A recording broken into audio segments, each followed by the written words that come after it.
Around 70 Australian disaster response specialists have arrived in Vanuatu to help carry out search and rescue missions following this week's earthquake.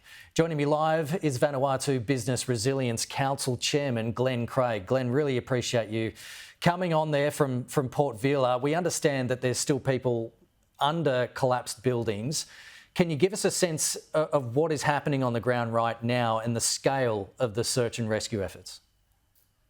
Yeah, absolutely. It's fairly limited into the CBD, and so we've had 7 to 8 buildings that have suffered sort of catastrophic failure, of which 3 of them are very, very serious, where we've had the buildings actually pancake down. The one that everyone's seen in the media, there was one downtown, a surf shop where we actually lost the entire building, and that's where most of the fatalities have occurred. So that's been fairly horrific.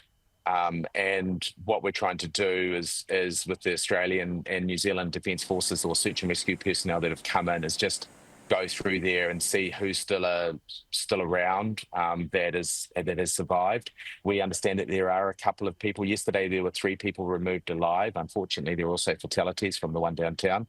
There's one building close to the airport that is still not being worked on by the Vanuatu personnel, but the Australian and New Zealanders have started working on that overnight. I guess information is limited and it changes all the time, but is there any estimations about how many people are trapped in those collapsed buildings? We estimate that we think that there's 3 that are trapped in the one downtown. At what whether or not they're alive or not, we don't know. In the building out of town, there's been no indication that there's people alive in there, as far as I'm aware. 2 levels did completely pancake, so it looks like unfortunately there will be fatalities in that one rather than live recovery. Glen, has there been any aftershocks? Yeah, many. We had 18 yesterday. We had another 10 overnight. There was a larger one at 5.4 this morning.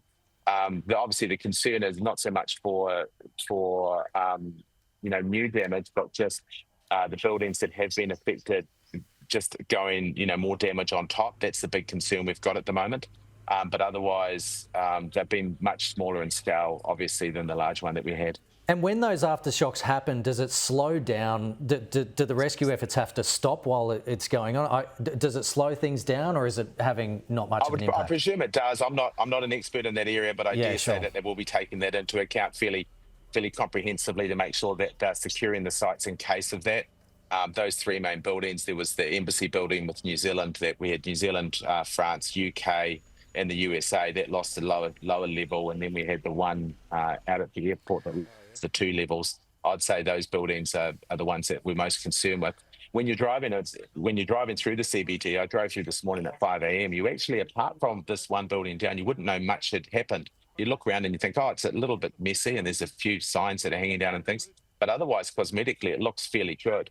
I must say that the damage has been really isolated to these buildings in the CBD, a couple there and one out at the airport area, and then it's been a lot of landslides, as you would have seen behind the wharf, and also out in the rural communities. We've got a lot of landslips out there, and that's where a lot of the unknown is, as well as was anyone under these at the time.